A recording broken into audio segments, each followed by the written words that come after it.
Welcome to Simply Rustic Bake Shop. It's about 6 a.m. and I'm here in the bakery getting ready to start for the day. So I was going to invite you along today. I'm Sheila. I own my own bakery here in Eastern Washington and been a baker for over 21 years. Haven't always had my own bakery, but anyway, I thought I would bring you along and we'll learn a little bit, but also just enjoy the day. Thank you. Okay, we're going to take a look at my sourdough starter. It has been, excuse my throat. Wow, it's a little bit early. So it has been sitting in the fridge for a couple days, and of course we've been on vacation for the Thanksgiving holiday. Hasn't been getting as much use as it normally does, and so it looks a little bit hungry, and I'll show you what that looks like. Also, I get a lot of questions about how to take care of a sourdough starter. So sometimes, you know, a person can acquire a starter from someone, or they can order one through the mail or whatever, and then they get it and they're like, oh no, am I going to kill this thing? How am I going to take care of it? Well, I just want to assure you that you can do it. Number one, I started my starter back in 2001, and it has been alive ever since. I have not had a bakery that whole time. I've moved. I don't even know how many times we have moved. It doesn't take a special kind of water. It doesn't take bottled water. There are definitely some tips and tricks on keeping it alive and keeping it happy. But literally, this is the same starter that I started back in 2001 with organic grapes, flour, and water. And I didn't know what I was doing at the time. I have not been trained officially as a baker, but I have been baking for over 20 years. I have been learning all of this time and tweaking things. So I'm just going to show you today, though. We're just going to talk about the starter. I'm going to show you what it looks like right now, and I'm going to show you what it looks like in a couple hours after I've fed it and it has been sitting on the counter.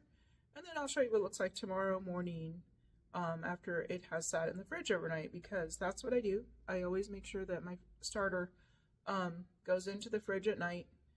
That's how it keeps it happy. That way, during the summer, you don't have to worry about it getting too hot. In the winter, it doesn't care because it's sitting in the fridge anyway. So we will look at the starter this morning, and I'll show you how I feed it. I don't give specific measurements because I want you to see how the consistency of how it needs to be. So here, we'll take a look right now. So right now it's in the bucket there. You can see that it is a little bit watery. It's separating just a little bit, but it still has a little bit of give. It has some whole wheat flour in it this time. After we came back from vacation, I wanted to give it a little bit more food. Sometimes you can give them a little bit of rye flour. This time I gave it some freshly ground whole wheat flour, but that's not necessary. So I'm going to, let's see here, hang on.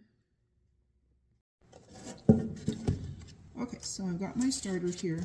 I'm going to pour it in this other container, and then we can kind of see also how much starter we have here.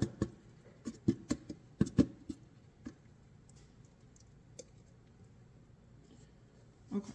Oops.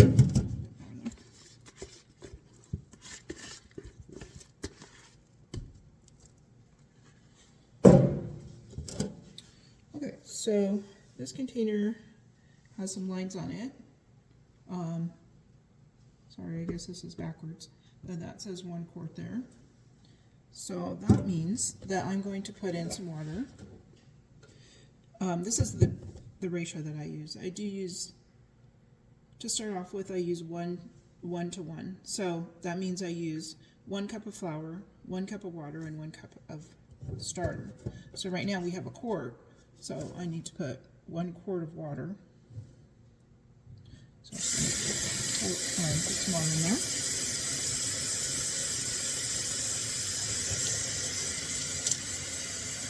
Okay, so I have 1 quart of water, 1 quart of starter, and then I'm going to stir that up with my hands. You can see this. So I'm just going to mix that together. It's going to be pretty liquidy. And then I'm going to add the 1 quart of flour, and I'm just using bread flour. I like to use a good bread flour. Please don't use any all-purpose, especially bleach. All-purpose is fine, but just don't use any bleach flour. The starter really wants to be fed some good nutrients. So, okay, let me see here. I think I'm really messing this up. Put my hand over the top of that. Okay, let's see if we can get this figured out. Thanks. Okay, I have approximately 1 quart of flour here. I'm going to pour it in, and then I'll stir that up with my hands again. And what you're going to want to end up with is something similar to a thick pancake batter. It doesn't want to be too runny because otherwise the starter will eat that flour up really fast. So what you're doing is you're feeding your starter. Of course, you know that, but what you're doing is you're feeding your starter. So your starter is like just pretend it's your little pet. It's your little critter, and it's hungry. It hasn't eaten overnight, so it's asking for food. So you're going to be feeding it and then letting it sit at room temperature, and it will get really happy. It's going to get really bubbly and happy. So, now you saw my starter. It was definitely separated. Had some liquid in there, and that's okay. Say you'd been gone longer than I had. Say you'd been gone for a week or 2 weeks. Well, I was probably gone for 4 days, 5 days. And you're like, oh no, do I need to take my starter with me on my trip? What do I need to do? Give it to my neighbor, let them feed it. So I don't do any of that. I just leave my starter in the fridge, and then when I come back, I take some out and I get it healthy again. So you're going to have to probably discard some of it at that point because you're going to have too much and you're not going to want to keep all of that. But it is going to be a lot less stretchy than mine. At that point, it is going to be really watery and very thin because, so let me show you what I'm doing here. Sorry about that. So now we have a lot of, this is actually feeling really great. It has good texture. It's thick enough, but not overly thick. Okay, so I have another little sourdough starter here that I was going to give someone, and then they didn't end up showing up for it at the market. And then I have this other one here that is, they both have been sitting around in my fridge for quite a while. So let's look at this one first. It's a whole grain starter. It's whole wheat flour, I think is actually what this is. But you can kind of see that it's pretty, I don't know. It has like water, and it has a pretty strong smell. So there's that one. And it's not bad. It hasn't gotten rotten, but it's just been sitting for quite a while. Okay, then this one also has water. It also is not very, doesn't have much gluten left. You can see it's kind of just dripping. So this one has been sitting for probably a couple months in there without anything. So why don't we do this? Why don't we take the 2 starters that I've got here that have been sitting, and we'll refresh those, and we'll see tomorrow if they have done anything, okay?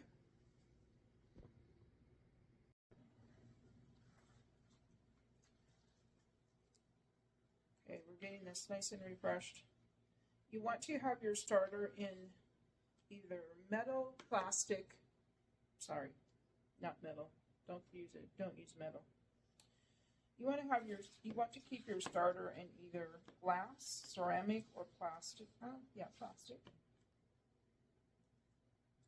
Metal is not good for it, so we're going to leave the starter at this point. It's pretty thick, but not too thick, and we'll see how that goes. Okay, so say you brought your starter home, and you're going to determine if it has about a cup. You're going to want a cup of starter, then you're going to want to add a cup of water and a cup of flour to get it to the nice consistency like we have here. In this one, you can almost see the bubbles already starting on that. And as we watch it throughout the day, it will start to get bubbly on the sides too. So find either a quart jar or something that you want to keep your starter in. And then you're going to feed it, and that night, leave it on the counter and let it get really nice and bubbly. The next day, if you want to use it, it should be ready to go. If you don't want to use it, then in the morning, go ahead and put that in the fridge. And then the next time you want to use your starter, say you're going to want to use it on the weekend, then you want to pull that starter from the fridge, feed it again, probably discard some before you feed it so you don't get too much starter, and feed it again, just like you did before. You can increase the size of your starter by not discarding for a couple times. Say you want to use, say maybe you want to have a bucket like I do here. That might be a lot, but if you have a bigger family, that's probably good size. But you can increase it by just continuing each time, not discarding and just adding a little bit more. So now I'm at a quart, and now I have 2 quarts because I added water and flour to that. Okay, so here's my little one. We'll see how it happens with that. So then that time that you have pulled it out of the fridge and either discarded or added more flour and water, let that sit again. So let it sit all day, bubbling, and then when you come home from work or whatever you're doing, come back to it, and then that afternoon you will be able to use it to mix up some sourdough bread. Okay, let's take a look at our sourdough starters. So it's been probably at least 2 hours since we refreshed this. Oh, there's some bubbles. Okay, it's looking nice and bubbly. Has a nice smell. Oh, I can't really see any bubbles necessarily on the sides. A little bit there, starting, but that'll get as time goes by. Okay, let's take a peek at this one. Well, you can see there's a couple bubbles that have burst. I would say that that's not really very bubbly yet. This is one that has been sitting in the fridge for probably over a month at least, maybe more. Like I think I said before, for 2 months possibly. Same thing with this one. Okay, there's a couple bubbles there. Starting to get a little bit bubbly. Can't see them on the side very much yet. It's getting there. Okay, well, we're going to leave these overnight, sitting here, and we'll catch them in the morning. We'll talk to you later. Bye-bye. And we're going to check on our sourdough starter from this morning. See how it's doing. So it's been 4 hours, and let's check it out. baby, look at that. Okay, what do we see? I see some beautiful bubbles in our nice big one. Oh, wow, look at those.